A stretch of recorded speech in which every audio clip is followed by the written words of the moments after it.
And so, on a collective level, there's a lot of this resistance to growth. And if you're sensitive, if you're a highly sensitive person, you might want to consider being aware of how you might match that collective resistance to growth and how you might unmatch from that collective resistance to growth. Hello and welcome to my channel. My name is Phoenix Grace. I'm a professional psychic and astrologer, and I give energy updates based on a lunar calendar. So I'm going to read the energy from this new moon to the next new moon and tell you what I see. Make sure you hit like and subscribe if you want to receive more of my energy updates and support my work. Beginning this new cycle is the new moon in Libra, right? This new moon in Libra, when I look at the energy of this, I mean, it is just overflowing sweetness. Libra is so sweet.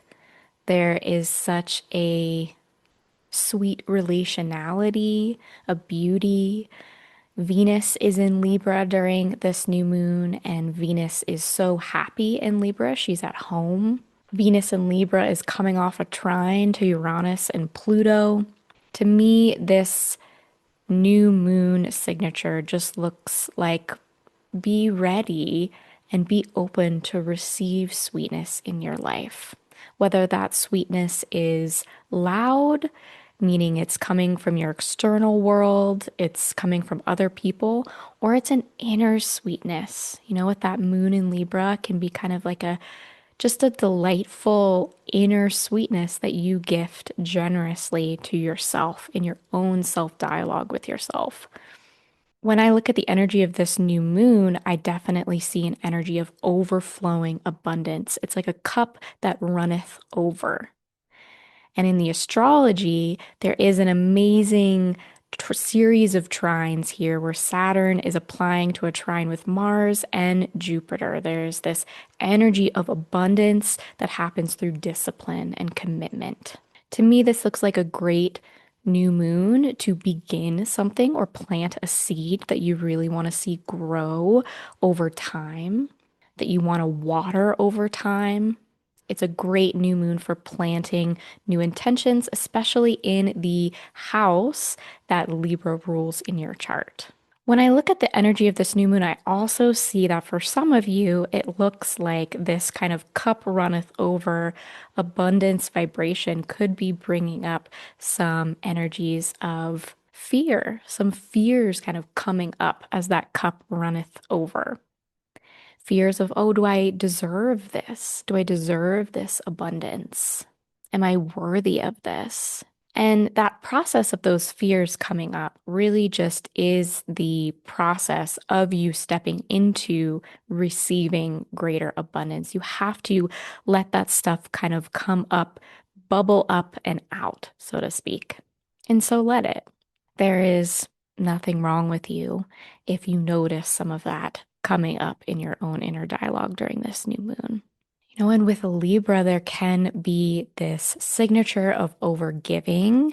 The sweetness can be sometimes authentic, sometimes not. You want to be aware of how you might be people pleasing with sweetness or acting sweet when that's not actually how you feel.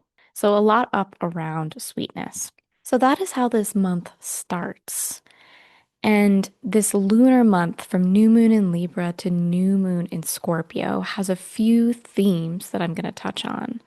So, one of the first themes when I look at the energy of this lunar month is growth. Growth spurts, growing taller, growing out of things that no longer fit.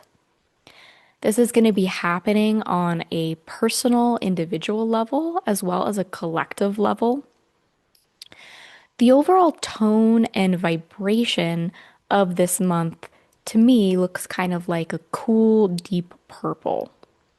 So, in general, the energy is kind of chill in the sense of it's not like a growth that happens, say, during eclipse season where it's like super chaotic and fiery or like that. This more looks like a growth that is kind of happening more quietly. A growth that doesn't have so much pizzazz related to it, but it's deeply foundational. To me, it looks like how it's going to show up in your life personally is it's like you're suddenly going to just realize that you've outgrown something. And it kind of comes as like a neutral surprise, like, oh my gosh, I just outgrew this sweater and I didn't even realize it. I'm suddenly need a different sweater. There'll be structures in your life that you just outgrow. And it really isn't like a big drama around it.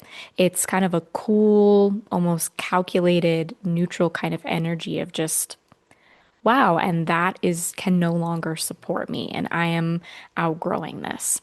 And so it's growth without a lot of drama. And on a collective level, this gets a little bit more nuanced or a little bit more heavy in the sense that I see for the collective what is up the most this month around this theme of growth is a lot of resistance. There is a lot of people feeding this kind of resistance energy where people are kind of pushing back on growth and saying, nope, not now. I don't want to grow like that.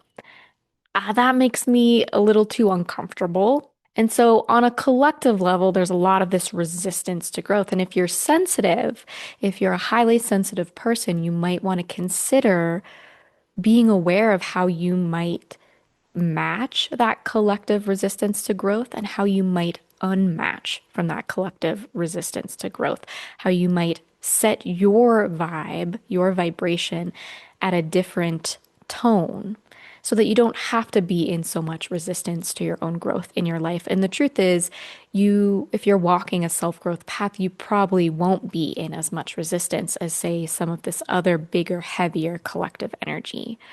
And what I want to say to you watching this, and for those of you asking this question in your mind, you don't have to do anything about the collective resistance to growth. You can just let people be where they are. You can let them have their resistance to growth. It's just where they are right now. You don't need to change them. You don't need to convince them otherwise. The smartest thing and the most energy efficient thing for you to do is actually to focus on your own space, your own energetic space, and set a different tone. Set a walk in a vibration of, I have ease as I grow, or I have permission for growth. And if you walk in that vibration of permission, you are a walking permission slip to whoever you encounter. And that brings me to the second theme of this lunar month, which is that growth is leading to this new theme or this theme of new fertile planting. To me, it looks like the imagery of a vibrant green new garden that is just ready to be tended. There's something in your life that wants your nurturing, that wants your attention in order for it to grow. As you outgrow these structures in your life, it's actually making way for these new places of tending that hold a lot of fertility with them, with that vibrant green vibration I see. It really holds the capacity for life and sustenance and nourishment. And so, what is calling your attention? What is whispering to you inside that is kind of begging or aching for your nourishment? What projects, what dreams, what inner whispers, what actions? This will start to really come into view this next month for you. And these are really long-term things. So these are things that you will be nurturing for quite some time. So they're not just going to pop up overnight. This is really like a long-term nourishment thing that you are feeding and that you start to get more of a view on this lunar month. And these things are very near and dear to your heart. They're very near and dear to your sense of identity in the world, your own authenticity, how you relate to yourself, how you know yourself. They're things that you can be really proud of. And so be on the lookout for that. And that brings us into the full moon of this lunar month, which will be in Taurus, which is happening at November 5th at 6:19 a.m. Mountain Standard Time. And when I look at the energy of this full moon in Taurus, this looks like a very old moon to me, like an old soul moon, a moon that has a lot of wisdom, a moon that has been around the block quite a lot. And it could be I'm seeing that in the energy because the ruler, one of the rulers of this full moon is Venus, and Venus will be in late stage Libra at this point. So Venus will be, I think, somewhere around 28 degrees of Libra. And so this kind of gives the full moon more of this energy of being saturated in wisdom. You know, it's a planet who's coming to the very edge of a sign, the very last degrees. And so there's kind of a quality of like a crone quality to this full moon. She's got some wisdom to share. And there is a quality in this full moon that is a little what I will call rickety. Like it's not the most well supported full moon. She's kind of old and tired. Venus will be just separating from a square with Jupiter and applying to a square with Pluto. And so there is a little bit of a harsher, more kind of like a tense aspect to this full moon in Taurus. Kind of reminds me of like an old woman who has a lot of wisdom, but she's not feeling the most supported. Maybe she's a little overworked. She doesn't have as much patience as she usually does. She feels a little unsteady. But with that Venus applying to a square with Pluto, that could be causing some of this level of feeling a little unsteady. Taurus is a vibration that really likes to feel comfortable.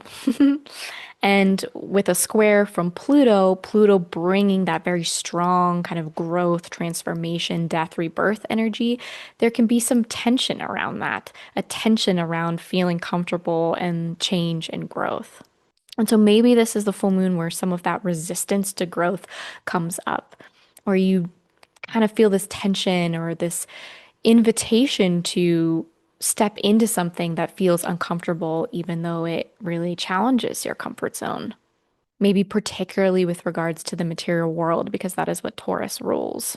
And when I look at some of the energy that's going to be releasing for people and releasing for you during this full moon in Taurus, I really see a lot of this brown. And to me, it speaks of an overwork energy. Whether you're overworking for money or you're overworking because of social pressure, this full moon could be a really potent time to release some of that burden of having to show up to the physical material world from this place of overdrive, from this place of, ingrained capitalism where it's just productivity over everything else.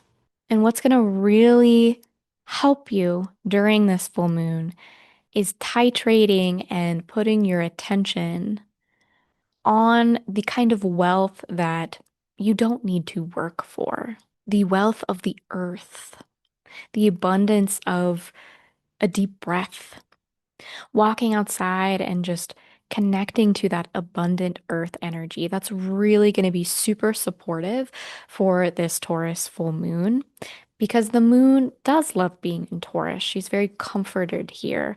And so the more that you can feed yourself with those earthly delights of, bare feet on the ground, a juicy, you know, piece of food that you love, that's going to counteract some of this kind of unsteadiness or this discomfort that comes up around growing.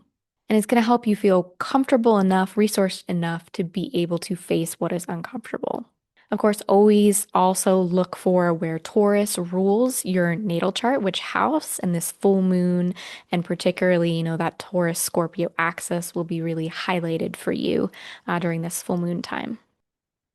Now, the second half of the lunar month, right, past the full moon, looks pretty different than this first half. In the northern hemisphere, things are getting colder. We're getting more into the depth of Scorpio season here. I really see that it holds a different vibration. The latter half of this lunar month looks more of like a time of contraction, a time when you might be noticing fear coming up for you personally or in the collective. And there might be a tendency to kind of contract around this fear, kind of not feel super trusting. And to me, as a psychic, I personally see this kind of moment more as a moment that is like a purge moment on the planet. There's a lot of fear out here. I don't know if you've noticed. And these moments where there's like a greater kind of contraction usually happens before an expansion. And so these fears that are coming up collectively and individually are kind of like a purge moment. You have to validate something in order for it to change. And so this latter half of the month, it could be very helpful to just validate fears that are coming up. Now, if you're highly sensitive, I highly encourage you to be mindful of how you might be picking up on fear for the collective, for other people. You might be picking that up and carrying that with you and identifying. So, not every fear that you notice, even in your thoughts or in your emotions, is always yours. But this latter half of the month looks like an opportunity to really work with fear. How do you relate to fear? How were you taught to relate to fear? How do you want to relate to fear? Again, an energy that I see that is very helpful for you during this is this light green vibration, more of this earth energy, this energy of Taurus, of really resourcing with earth energy, with connecting to the earth, staying connected to this beautiful planet that we all share. She's constantly offering us healing energy, even as she kind of starts to go to sleep during winter time. If you're in a place where you experience winter, there's always healing energy to tap into that the earth is offering you. Things that feel comforting, especially to your physical body, can be really helpful during this time as you consciously engage and work with fear. Working with fear can look like letting go of fear that is not yours. It can also look like letting go of certain beliefs and ideologies you've learned that might be having you more in a fearful, contracted state instead of a state of openness and curiosity. Fear usually shuts down our curiosity, and it really makes our vision very narrow. When you're running fear that isn't yours in your nervous system, right, it can really keep you in a state of heightened fight or flight, or even in a state of collapse or freeze, that more dorsal vagal nervous system state. And of course, there also might be some fears that you need to release or that you need to discharge that are from the past, fears that are not based in present time. Maybe this fear energy in your body is yours, but it's not in present time. It's from the past and it's kind of just stuck in your body. Either way, just see that this latter half of the lunar month, an opportunity to work with those things. Do your best to laugh, have some humor. It's one of the most healing things when it comes to the healing process in general, but especially when working with a vibration like fear. That is my read for the lunar month, starting with the new moon in Libra. Make sure to like, subscribe, comment below. I'd love to hear how this landed with you, certain questions you might have that arise after listening to this. Thank you so much for tuning in and take care of yourself. And I'll see you next month.